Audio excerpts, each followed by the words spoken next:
안녕하십니까. 서울대학교 법학전문대학원 교수 조국입니다. 반갑습니다. 그렇지만 이용수 동님을 오랫동안 사적으로는 대학 선배로서 또 다른 한편으로는 이분이 시민사회 활동을 하는 모습들을 지켜보면서 이분이야말로 우리 사회의 정치를 바꾸고 우리 사회의 세상을 바꿀 사람이라고 믿어 의심치 않기 때문입니다. 양천 시민 여러분, 지난 이명박 정부 4년간 어떤 일이 벌어졌습니까? 한번 생각해 봐야 될 것 같습니다. 먼저 정치형 민주주의가 끝도 없이 후퇴했습니다. 보통의 시민이 정부의 경제정책을 비판하는 글을 인터넷에 올렸다는 이유로 그 시민을 구속하고 수사했습니다. 언론인이 정부의 통상정책을 비판하는 프로그램을 만들었다고 그 언론인을, 즉 작가를, PD를, 기자를 수사했습니다. 기소했습니다. 이런 사건들 모두 무죄 판결이 났습니다. 대법원에서 무죄 판결이 확정되었습니다. 그렇다면 그를 수사하고 기소했던 검사는 징계를 받거나 승진상의 불이익을 받아야 합니다. 그런데 그렇기는커녕 이런 반대자, 비판자를 처벌하려고 애를 썼던 그런 검사들은 모두 승진했습니다. 게다가 최근 들어서는 아무 범죄 혐의도 없는 민간인을 국가기관이, 국무총리실이 청와대와 연결하여 대규모로 조직적으로 사찰을 했습니다. 우리 보통 시민들의 이메일을 열고 전화를 감청하고 사찰을 하며 쫓아다녔습니다. 이런 일이 벌어진 것은 1987년 6월 항쟁을 통해서 우리가 민주화를 이루었는데 그 이전에나 가능했던 일입니다.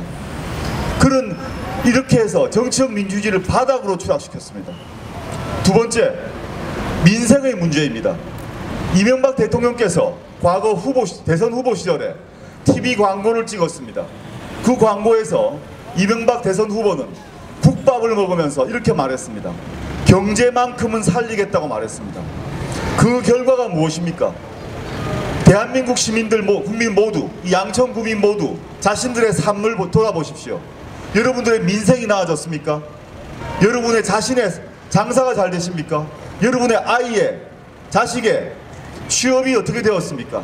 대학 등록금은 어떠했습니까? 즉 정치형 민주주의는 후퇴하고 민생은 파탄되었습니다. 이런 상태에서 한나라당은 새누리당으로 이름만 바꾸고 한 번 더 기회를 달라고 합니다. 그만큼 기회를 주었는데 또 무슨 기회를 줘야 한단 말입니까?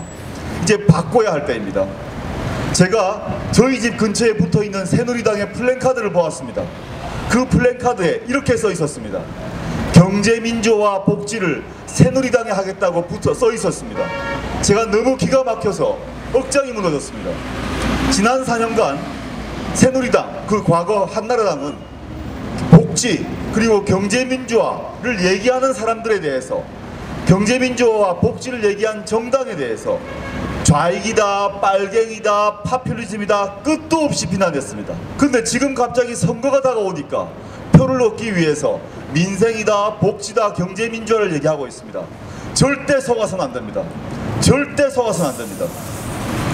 이용선 후보는 저희 사적으로는 저희 선배이고 동지입니다만은 이분은 오랜 자신의 삶을 통해서 1%가 아니라 99%를 위해서 몸을 바쳐 살아왔습니다. 제가 항상 존경하고 사랑하는 선배입니다. 오직 자신의 몸을 던져서 우리의 민생을 위해서, 정치형 민주화를 위해서 노력하시고 몸을 던진 분입니다. 전 정치인은 그 사람의 과거를 보면 알 수 있다고 생각합니다. 다른 후보 이전에 이용선 후보의 과거를 보십시오. 바로 여러분들의 삶을 그대로 반영할 분, 여러분의 고통을 이해할 분, 여러분들의 꿈을 실현시킬 분이라고 믿어 의심치 않습니다. 선거 간단합니다. 선거의 원칙 간단합니다. 양천구민 여러분들께서 여러분들의 삶이 이명박 정부 하에서 행복하셨다면 다시 한번 새누리당을 찍으시면 됩니다. 여러분의 민생이, 여러분의 삶이, 여러분의 자식의 일자리와 삶이 행복해지지 못했다, 불행했다 한다면 바꿔야 됩니다. 저는 후자라고 생각합니다. 이제 바꿔야 할 때입니다. 그 선택은 시간이 얼마 남지 않았습니다. 이틀만 지나면 달라집니다. 이틀 뒤에 우리 한 명의 표가 세상을 바꿉니다. 또 한 명 한 명 우리의 표가 우리의 삶과 우리 부모의 삶과 우리 자식의 삶과 우리 모두의 삶을 바꿉니다. 지금부터 투표가 중요합니다. 여러분의 투표는 물론이고 여러분이 아는 친구, 친인척 모든 사람에게 전화하고 문자에서 4월 11일 총선날 데리고 나와야 됩니다.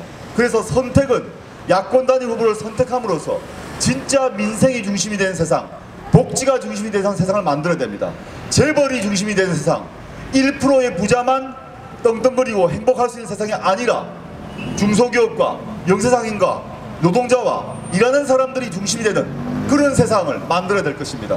그 출발은 4월 11일 총선 투표이며 이 지역에서는 바로 이영선 후보를 선택하는 것이라고 믿어 심지 않습니다. 부탁드립니다.